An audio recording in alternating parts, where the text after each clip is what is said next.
Bleak Faith Forsaken was not a great game when it came out.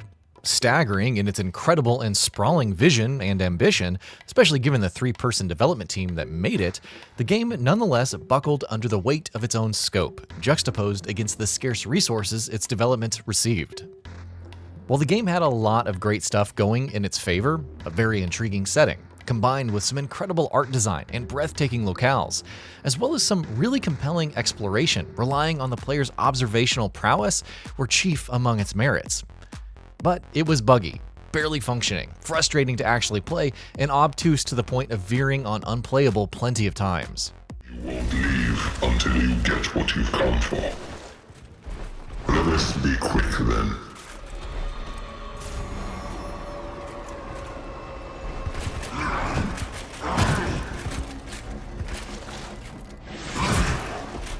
The development team were dedicated to their vision, however, and continued to release several updates and patches for the game, addressing a lot of the earlier feedback and criticism, and polishing up a lot of the jank.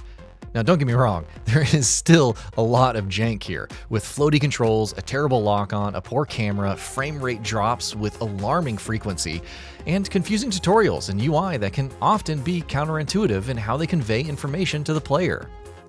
Weird compromises are evident all across the board. For example, the way the game handles ladders now is baffling, asking you to hold down a button to cut to black and putting you at the bottom or the top.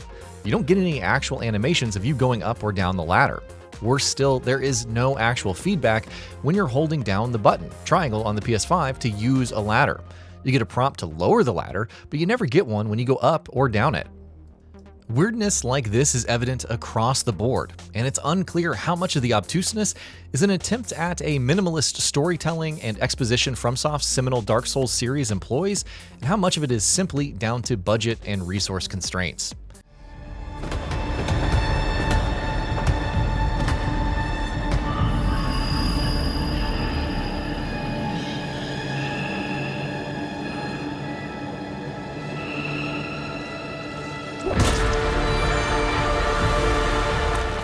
Take, for instance, the narrative.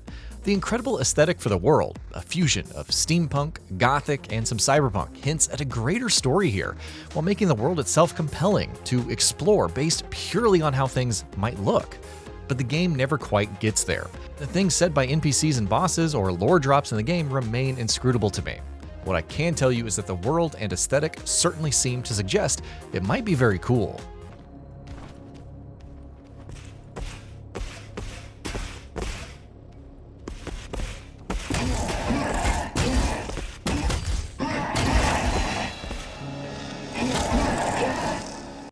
The world design and the resultant atmosphere really does most of the heavy lifting here. The aesthetic and art for the locales is legitimately inspired, evoking a blend of the kind of feelings that Bloodborne and Shadow of the Colossus might have. And the actual design within the world is great too, with multiple offshoots and branches and tributaries all twisting into and upon themselves and the main path. Stumbling upon a location that opens a gate or drops a ladder down to an area you were in earlier is always a great feeling in Souls-like games, and that is an area Bleak Faith is decidedly satisfying at. Indeed, if that is all the game was doing, I think it would have been much better off, because this is the part of the game it's actually good at, and whatever jank and rough edges exist do not undermine or detract from the game's strengths on this front.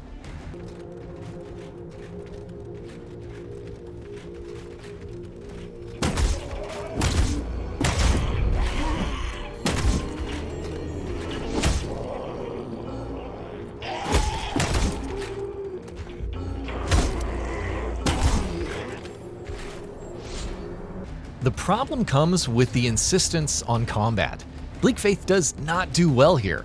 The actual combat is reasonably well thought out, relying on stamina as the main resource for players to manage in combat, much like pretty much every other game of this ilk. However, the problem is that pretty much everything else in the game is at odds with what the combat expects from the player.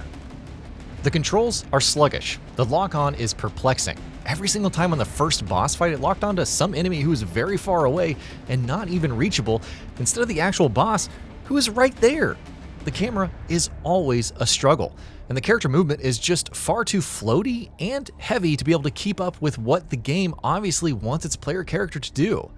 None of this is a problem in the trash mobs, which are so easy that they barely register. It is a problem in the bosses, who hit far harder and move way quicker than the camera or controls can keep up with. It's a shame because the combat, again, seems to hint at some interesting ideas.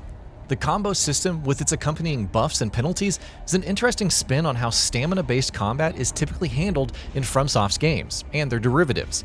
And the perks and ability systems allows for interesting progression and build more opportunities than the average game in this genre typically does. But none of it matters as much when in the actual heat of the moment, the game mechanically lets down all of your planning and all of those intriguing systems and ideas. Bleak Faith Forsaken came out a few years ago on PC, and this release marks its debut on consoles. To be perfectly honest, nothing Bleak Faith does seems like it would not have worked on the PS4 and Xbox One. Although, of course, seeing the struggle that the game has on existing consoles with keeping it together, I understand that the smaller development team did not want to take on more than they needed to. With that said, nothing here is particularly taking advantage of the new consoles.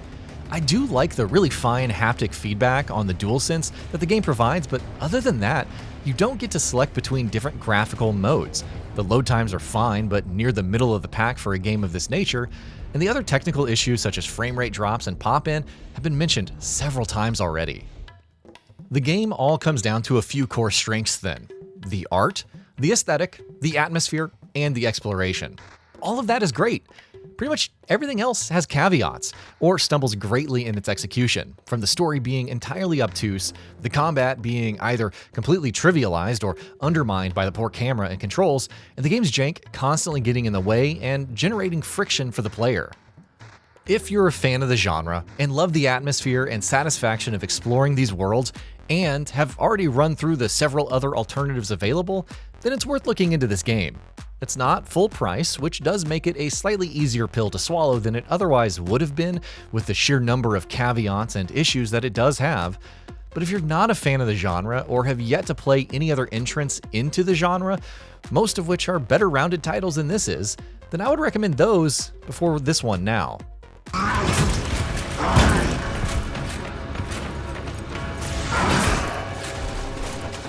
Now, as for the developers, I do hope they stick to their vision and keep at it.